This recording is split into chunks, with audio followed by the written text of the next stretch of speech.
ministro Luiz Fux, do Supremo Tribunal Federal, iniciou seu voto no julgamento do ex-presidente Jair Bolsonaro e seu entorno, analisando as questões preliminares, quando afirmou que todo o processo é nulo.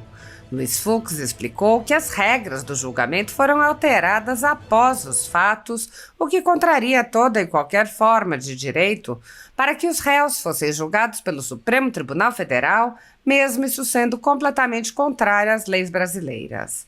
Fux explicou que, mesmo se admitindo que o Supremo pode mudar as regras ao seu bel prazer, essa mudança não poderia ser estendida para fatos ocorridos antes da mudança. Ao decidir sobre a primeira preliminar, o ministro reconheceu que o Supremo Tribunal Federal não tem qualquer competência para julgar os réus em questão, que não tem o chamado foro privilegiado, e declarou que todos os atos praticados pela Corte nesse processo são nulos. Na segunda preliminar, Fux demonstrou o absurdo, lembrando que Jair Bolsonaro não é mais presidente, mas está sendo julgado como se presidente fosse, para simular a competência da Corte. Em consequência, surge a situação surreal. Se não é presidente, não deveria estar sendo julgado na Corte e muito menos as outras pessoas que estão sendo perseguidas naquele tribunal por alegação de conexão. Se é presidente ou está sendo julgado como presidente, não poderia estar sendo julgado por uma turma, e sim pelo plenário do Supremo Tribunal Federal. Reconhecendo a incompetência da primeira turma, Fux declarou novamente a nulidade de todos os atos praticados pelo Supremo Tribunal Federal. Ademais, o ministro reconheceu de ofício o cerceamento de defesa em razão da prática de data dump, qualificando trechos do processo como um tsunami de informações que impedem a correta efetivação da garantia de defesa. Dessa forma, o ministro ressaltou como macular a garantia do contraditório e da ampla defesa viola direitos fundamentais assegurados pela Declaração Universal dos Direitos Humanos da ONU e pelo Pacto de São José da Costa Rica, Convenção Americana sobre Direitos Humanos. O ministro Luiz Fux mostrou extensamente a violação de direitos humanos reconhecidos em qualquer lugar onde haja direito, como o direito a ser julgado por um tribunal competente e imparcial, o direito à presunção de inocência, o direito à ampla defesa, o direito a ser assistido por um advogado, o direito a ter acesso aos elementos que serão usados no processo, o direito de ser ouvido por um juiz imparcial, o direito à razoável duração do processo, o direito de não ser julgado por um tribunal de exceção, entre outros. As prisões políticas após o dia 8 de janeiro são alguns dos mais recentes sinais de que no Brasil os cidadãos não vivem em uma democracia.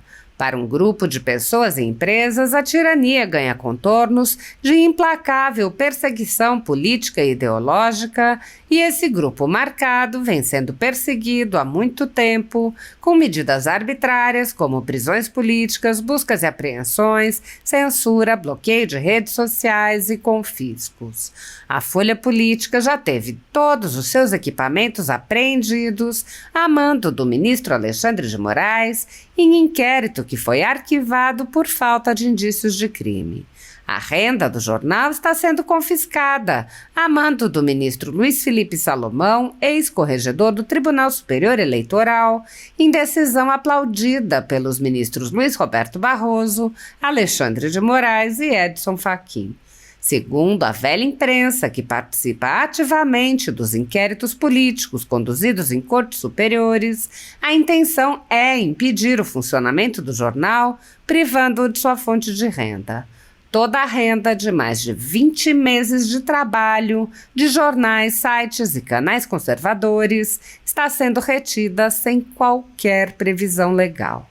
Se você apoia o trabalho da Folha Política e pode ajudar a impedir o fechamento do jornal, doe qualquer valor à empresa Raposo Fernandes pelo Pix, usando o QR Code que está visível na tela ou o código ajude@folhapolitica.org. Caso não utilize Pix, há a opção de transferência bancária para a conta da empresa Raposo Fernandes, disponível na descrição deste vídeo e no comentário fixado no topo. Há mais de 10 anos, a Folha Política vem enfrentando a espiral do silêncio imposta pelo cartel midiático e trazendo os fatos da política brasileira. Pix ajude@folhapolitica.org. Assista. Primeiramente, senhor presidente, gostaria de fazer um introito e depois vou, pelo índice, revelar a Vossa Excelência as questões que eu vou tratar. A missão principal do Supremo Tribunal Federal é a guarda da Constituição, fundamento inabalável do Estado Democrático de Direito. Dessa ordem, irradia a promessa de igualdade entre todos os cidadãos perante a lei, sem distinções de identidade, de origem social, de condição econômica ou de posição política. Cumpre-nos, enquanto magistrados, zelar pela verticalidade das normas constitucionais e legais no âmbito da vida social, de modo que cada cidadão brasileiro reconheça na Constituição a necessária autoridade que a torna não apenas um texto, mas uma norma viva, respeitada e eficaz.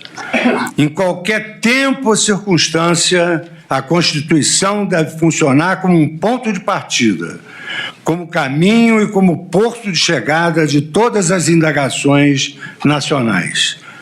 Como atividade típica deste Supremo Tribunal Federal, a jurisdição diferencia-se sobremaneira das funções legislativa e executiva, especialmente em relação ao seu escopo e aos seus limites institucionais.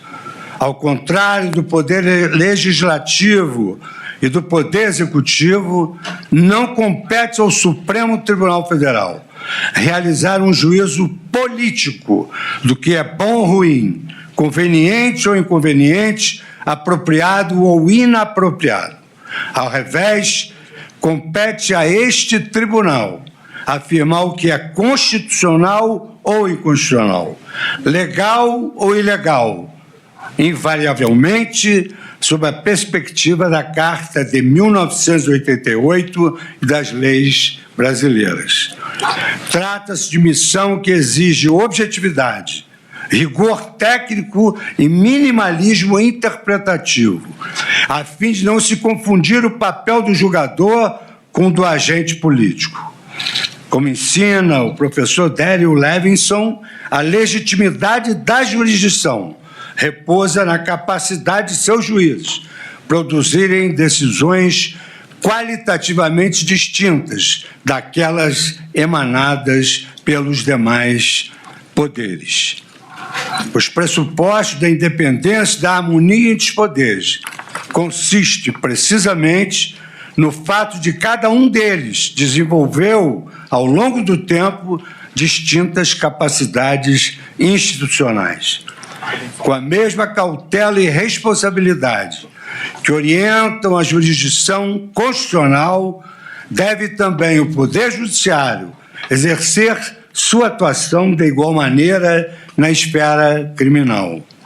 A Constituição da República, ao mesmo tempo que confere a este Supremo Tribunal Federal a posição de guardião da ordem constitucional, delimita de forma precisa e restrita as hipóteses em que nos cabe atuar originariamente no processo penal, como se depreende do seu artigo 102 da Constituição Federal.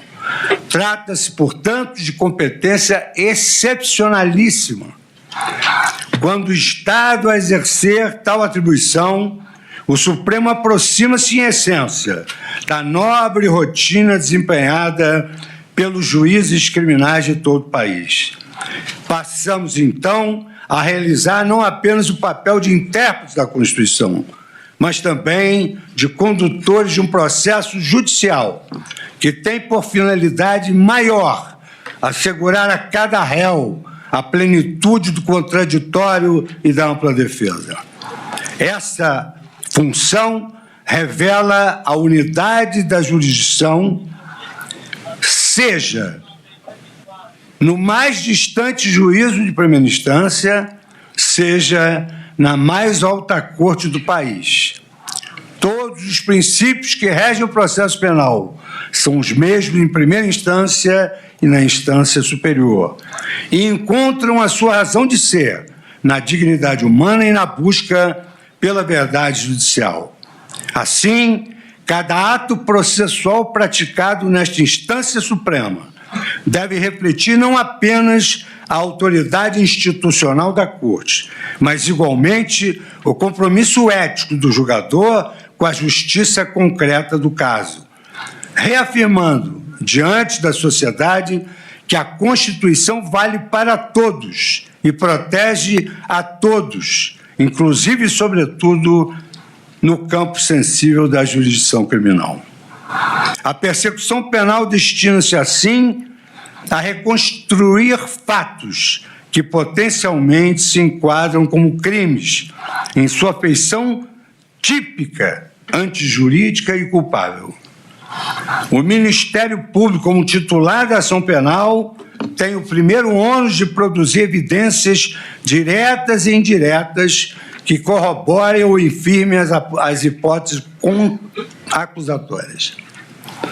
Para tanto, atua proativamente, com o intuito de transformar a narrativa acusatória em conclusões probabilísticas, acima de qualquer dúvida razoável. Trata-se de tarefa que exige significativo rigor analítico.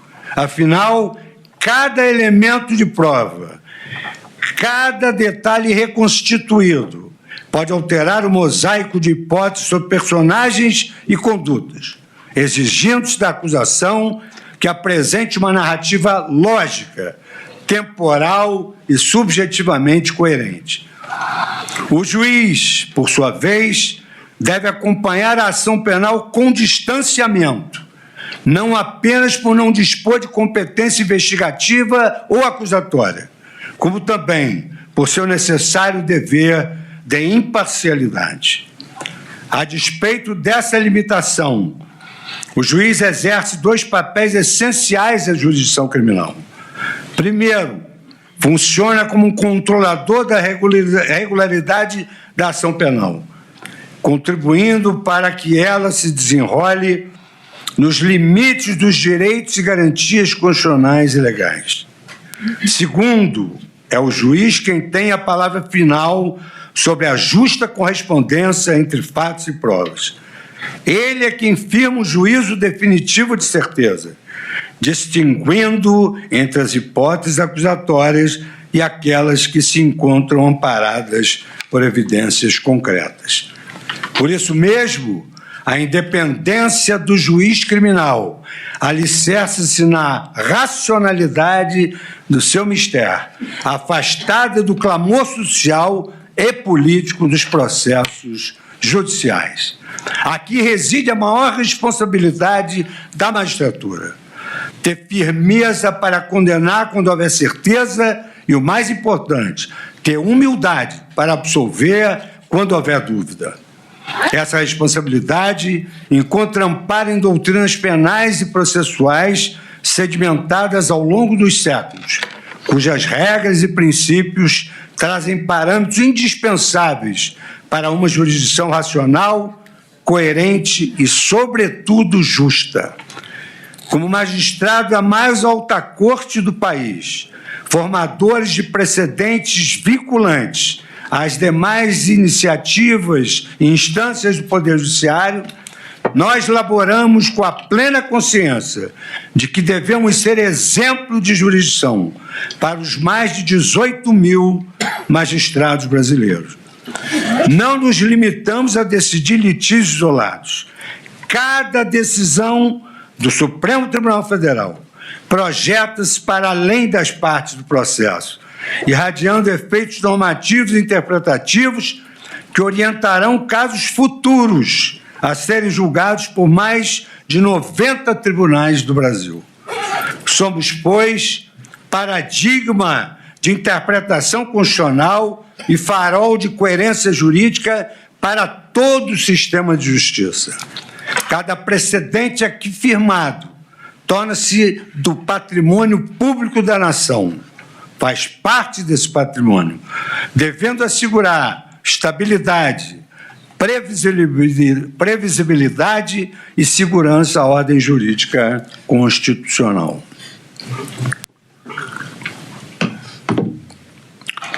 Essa consciência institucional reforça ainda outra dimensão da nossa responsabilidade.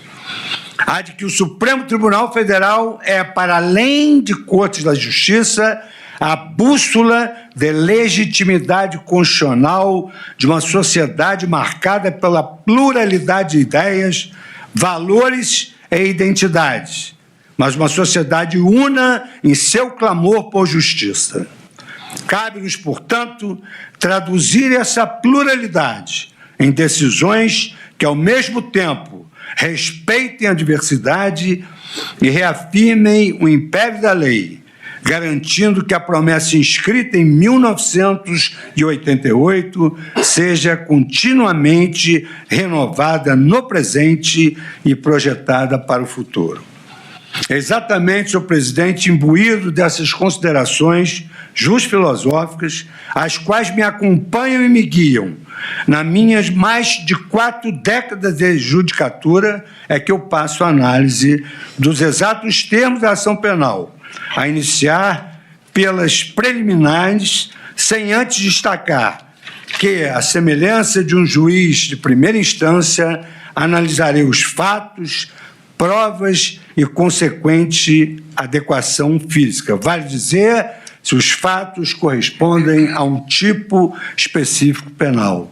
Rememorando meu saudoso amigo pessoal e de congregação acadêmica, o notável advogado Evaristo de Moraes, que, baseado em doutrina sólida do direito penal, afirmou num julgamento vitorioso no século passado que os fatos, para serem considerados crimes, devem encaixar-se na letra da lei penal, como uma luva se encaixa na mão.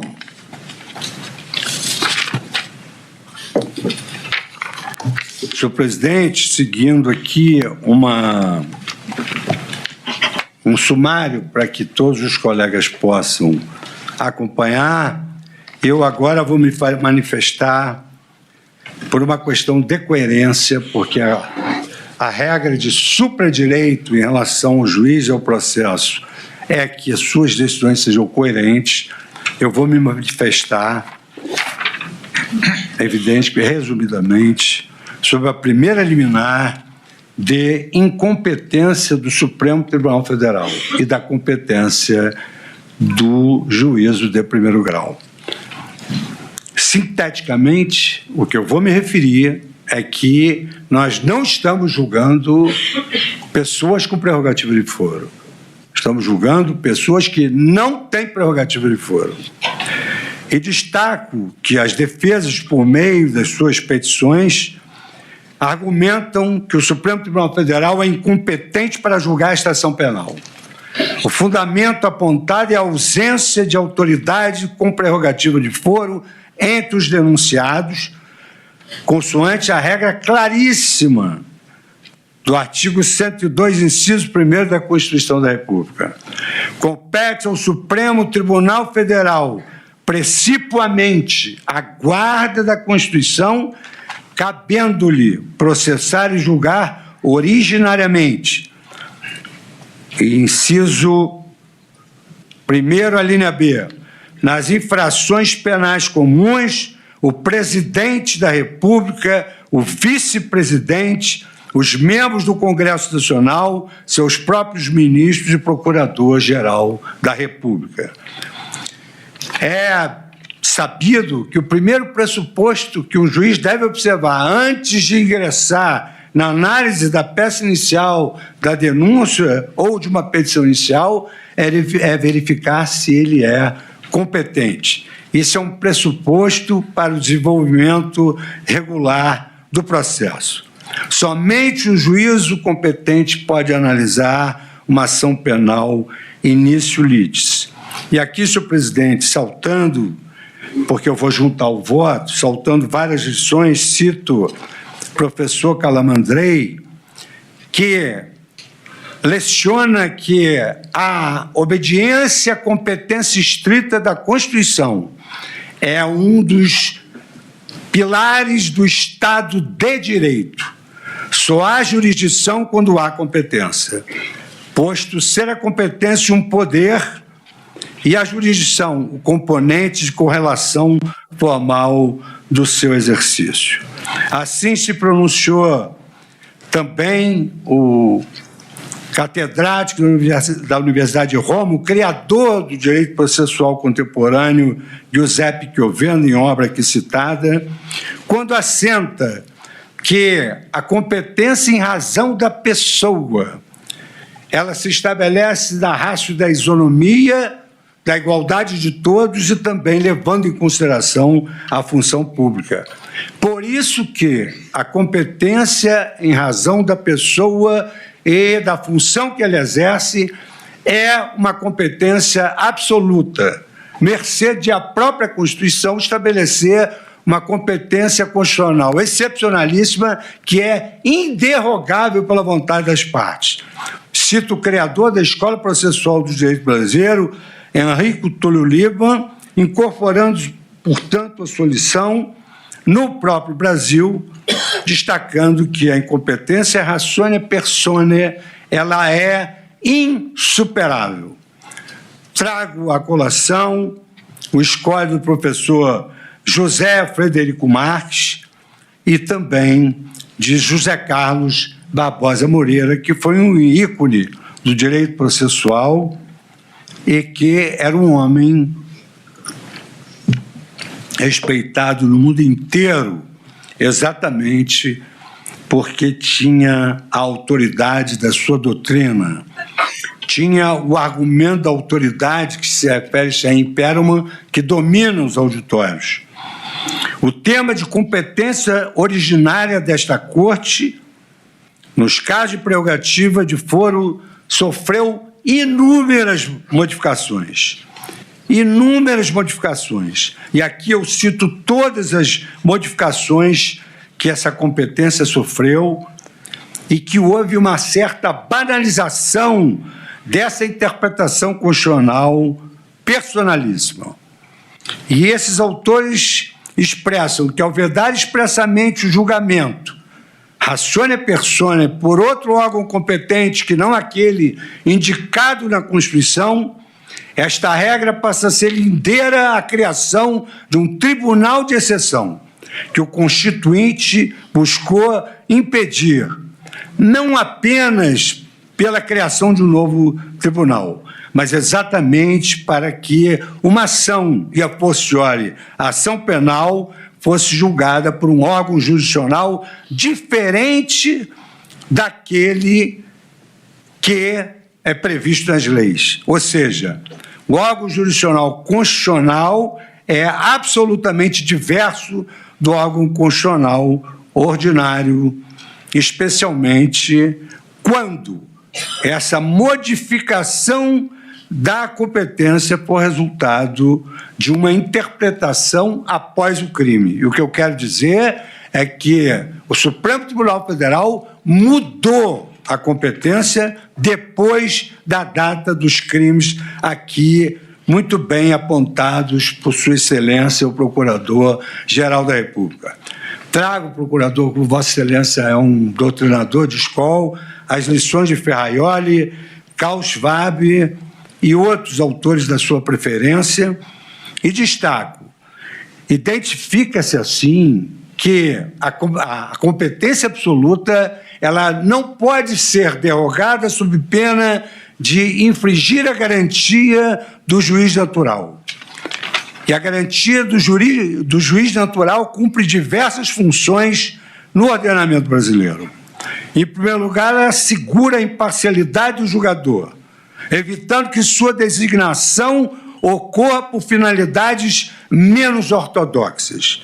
E ainda é reforço dessa Constituição a independência dos magistrados, que não fica não ficam sujeitos a ameaças de afastamento do caso, na hipótese de não seguir eventualmente a determinação de uma maioria ou de seus superiores. Com esta breve contextualização que avulta densa correlação entre a relevância do cargo na República e a previsão do foro por prerrogativa, eu passo ainda a analisar essas modificações. E aí, senhor presidente, egrégia turma, eu venho desde 1964 com a edição da súmula 394, que estabeleceu essa competência, depois a modificação só quando a instrução já terminou. Enfim, trato aqui todas as hipóteses de competência e da modificação de competência. E cito a P568, da relatoria do ministro Barroso, onde ele destacou a incompetência, que era ratione persone, a competência funcional, que está em jogo, não se prorroga, porque não é relativa, é absoluta e funcional. Não podemos ir ao mérito para depois voltar a preliminar. E aqui eu destaco, senhor presidente, depois de analisar essas questões, que o Supremo Tribunal Federal já anulou um processo por inteiro por incompetência relativa, máximo quando se trata de incompetência absoluta e inderrogável pela vontade das partes. E aqui, então, cito que, de acordo com as premissas que eu adotei de forma coerente ao receber a denúncia, a interpretação restritiva da prerrogativa de foro, preconizada desde a questão de ordem na ação penal 937, é a mais correta. E essa visão é que se alinha ao princípio republicano, que veda o tratamento desigual sem justificativa constitucional. E relembro mais uma vez que presidentes da República já foram julgados no Supremo. Um presidente foi julgado pelo plenário e o outro presidente foi julgado em segunda instância. Os fatos imputados aos réus, segundo a denúncia, ocorreram entre 2020 e 8 de janeiro de 2023. Naquele período, a jurisprudência da Corte era pacífica, consoante o entendimento consolidado, racional, inteligível, de que, uma vez cessado o cargo, antes do término da instrução, a prerrogativa de foro deixaria de existir. Em caso, os réus deste processo, sem nenhuma prerrogativa de foro, perderam seus cargos muito antes do surgimento do atual entendimento. O atual entendimento é recentíssimo desse ano. A aplicação da tese mais recente para manter esta ação no Supremo, muito depois da prática de crimes, gera questionamentos não só sobre casuísmos, mas, mais do que isso, ofende o princípio do juiz natural e da segurança jurídica.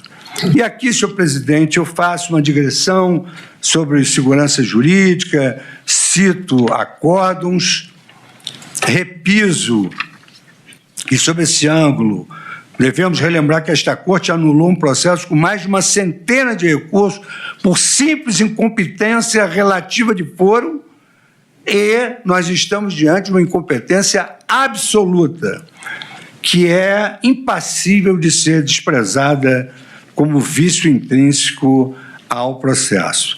De sorte, presidente, que, mantendo a minha coerência que manifestei no recebimento da denúncia, ciente de que naquela oportunidade tratava-se de recebimento da denúncia, em que vigorava o princípio indubio pro societate, deixei para o julgamento a análise mais vertical dessas questões. Assim sendo, senhor relator, saltando todas as digressões que aqui fiz sobre o campo doutrinário e jurisprudencial, com as vênias de sua excelência, o dedicado relator, e dos que o acompanharam, meu voto é no sentido de reafirmar a jurisprudência desta Corte, adotada na questão de ordem na ação penal 937. Concluo, assim, pela incompetência absoluta do Supremo Tribunal Federal para o julgamento deste processo, na medida em que os denunciados já haviam perdido os seus cargos. E, como é sabido, em virtude da incompetência absoluta para o julgamento, impõe-se a declaração de nulidade de todos os atos decisórios praticados. De sorte, senhor presidente, que a minha primeira preliminar, ela anula o processo por incompetência absoluta. A segunda preliminar, senhor presidente, seguindo a ordem aqui do sumário, é a preliminar de incompetência da turma e a competência do plenário do Supremo Tribunal Federal. Aqui, senhor presidente, basicamente, eu repito os fundamentos anteriores, acrescentando que, a despeito de sucessivas emendas regimentais que versaram sobre a questão de qual órgão desta Corte pode julgar ações penais, a competência para o julgamento do presidente da República sempre foi e continua sendo do plenário da Casa. Dirão os senhores, é ex-presidente, mas está sendo julgado como tal, porque se é ex-presidente, deveria ir para o juízo de primeiro grau. Mas está sendo julgado como presidente, está sendo julgado como se presidente fosse, essa ação deveria se iniciar no pleno do Supremo Tribunal Federal. Sob esse ponto, mercê da questão preliminar anterior que foi abordada e que eu reafirmo por uma questão de coerência, essa posição de que o presidente da República, se está sendo julgado como tal, deve ir para o plenário, é o corolário lógico da tese fixada pela diminuta maioria no julgamento da QO, diminuta maioria, no julgamento da QO, no inquérito 4787. Finalizado, gostaria de fixar a data. Vamos analisar a data dos crimes, julgamento finalizado em 11 de março de 2025. Daí porque entendo prevalente, porque não foi modificada a redação do artigo 5º do nosso regimento interno. Compete ao plenário processar e julgar originariamente nos crimes comuns o presidente da República e o vice-presidente da República, o presidente do Senado, o presidente da Câmara dos Deputados, os ministros do Supremo Tribunal Federal e o procurador-geral da República. Essa decisão de 2025 não alterou a emenda que é de 2023. Considerando a cronologia dos fatos supostamente executórios, a denúncia abarca o período de 29 de julho de 2021 a 8 de janeiro de 2023. Nesse intervalo, a autoridade que deteria competência de foro exercia o cargo de presidente, o que mantém a competência do Supremo para o julgamento, mas, vencida a primeira preliminar, no próprio plenário do Supremo Tribunal Federal. Faço um histórico sobre a modificação das emendas. Destaco, não obstante as alterações regimentais, o artigo 5º do regimento interno sempre manteve a competência do plenário para o processo de julgamento do presidente da República em crimes comuns. Há uma razão fundamental para isso. O plenário do Supremo Tribunal, instância de deliberação mais importante da mais alta corte do Poder Judiciário brasileiro, bem como missão de julgar os ocupantes de cargos mais elevados e de maior relevância do país, influem na competência do plenário do Supremo Tribunal Federal.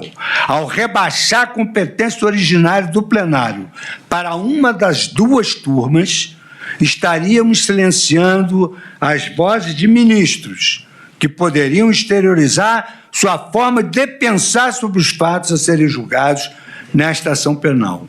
E há um dado curioso. A Constituição Federal, em razão do número diminuto, somos 11 ministros, ela não se refere a turmas, ela se refere ao plenário. E seria realmente ideal que tudo fosse julgado pelo plenário do Supremo Tribunal Federal, com a racionalidade funcional que hoje nós temos por força dos nossos instrumentos digitais e de tecnologia e de inteligência artificial. Assim, partindo da premissa de que compete ao plenário o julgamento das ações penais contra alguém que está sendo julgado como presidente da República, e aqui, admitindo-se, isso é importantíssimo, o primeiro caso que foi julgado foi no plenário. O plenário do Supremo Tribunal Federal julgou o primeiro caso de uma pessoa, de um cidadão carente, no plenário do Supremo Tribunal Federal. Um homem sem qualquer prerrogativa de foro. E isso induz a que, sendo a tese a mesma, gravitando sobre os mesmos fatos, que deve-se respeitar a denominada perpetuatio jurisdictionis pela conexão, ou seja, se ali começou, no plenário, ali deveria ter sido julgado todo o processo por conexão, como aponta não só a doutrina, mas também a jurisprudência. E eu trago aqui a ação penal 1060 do Supremo Tribunal Federal, 2024. Mesmo sem ocupar cargo que lhe garantisse a prerrogativa de foro, o réu Aécio Lúcio Costa Pereira foi julgado no plenário, com sua competência estendida por conexão a outros réus. Saltando mais uma vez, senhor presidente, todas as digressões doutrinárias, otimizando o nosso julgamento, em síntese, os réus não têm prerrogativa de foro ratione persone, porque não exercem função prevista da Constituição Federal. Se estão sendo processados como ainda ocupantes de cargos com prerrogativa, a competência do Supremo Tribunal, é da plenária do Supremo Tribunal Federal. O fato de processos conexos terem sido julgados no plenário impõe o deslocamento deste feito para o órgão maior da Corte. E as premissas envolvem casos de incompetência absoluta. Mesmo o caso do plenário, incompetência absoluta, indispensável razão pelas duas uma.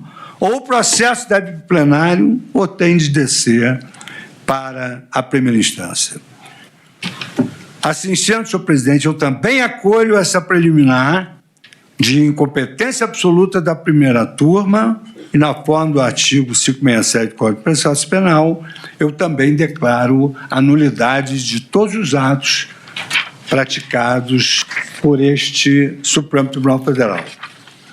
É possível também que haja uma divergência, que são os atos decisórios. Então, se passaria o processo para o pleno e ele, então, decidiria essa questão relativa à incompetência. Aqui, senhor presidente, eu trago uma matéria que se refere a uma questão conhecível de ofício. Uma questão que é conhecível de ofício, que é a questão alegada como cerceamento de defesa em razão de um fenômeno moderno denominado data dump, que Vossa Excelência é um advogado super atualizado, tem aqui até intervenções de Vossa Excelência sempre exitosas, e digo que essa preliminar de garantia constitucional contraditória para a defesa se dá em razão da disponibilização tardia de um verdadeiro tsunami de dados sem identificação suficiente e antecedência minimamente razoável para a prática de atos processuais.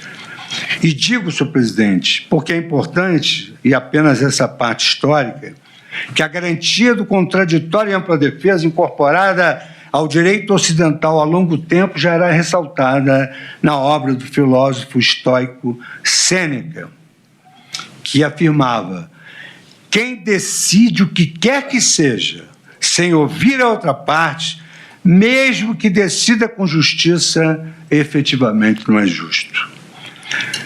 Isso é repetido ao longo dos anos na Declaração Universal dos Direitos do Homem, adotada em 48 pela Assembleia Geral da ONU. Artigo 11. Todo ser humano acusado de um ato delituoso tem o direito de ser presumido inocente até que a sua culpabilidade seja provada de acordo com a lei, em julgamento público, no qual lhe tenham sido asseguradas todas as garantias necessárias à sua defesa.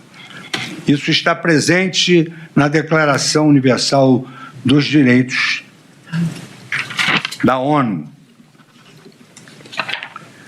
Todas as constituições brasileiras, faço aqui uma digressão que não vou ler, peço Vênia para não ler, a começar pela de 24, incorporaram em seu bojo a garantia do contraditório e ampla defesa, assim como a Carta de 1988, uma das maiores constituições de todo o mundo, consagrou no artigo 5º a mesma inciso 56º, que é os litigantes em processo judicial, e acrescentou agora e administrativo.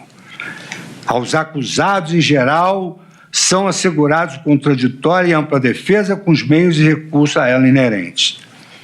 A garantia guarda tamanha importância que, na doutrina de todos aqueles que trataram sobre essas cláusulas pétreas constitucionais, e eu cito por todos Ferraioli, Direito e Razão, Teoria do Garantismo Penal, eu cito Ferraioli e trago à colação, sem repisar os mesmos artigos, o que consta da Convenção Americana sobre Direitos Humanos, que é o nosso Pacto de São José da Costa Rica, que no artigo 8º, sobre as garantias judiciais, ele é preciso. No artigo 8º, 1c, toda pessoa tem o direito de ser ouvida com as devidas garantias e dentro de um prazo razoável por um juiz ou tribunal competente, independente e imparcial, estabelecido anteriormente por lei, na apuração de qualquer acusação penal. A linha C, concessão ao acusado do tempo e dos meios adequados para a preparação da sua defesa.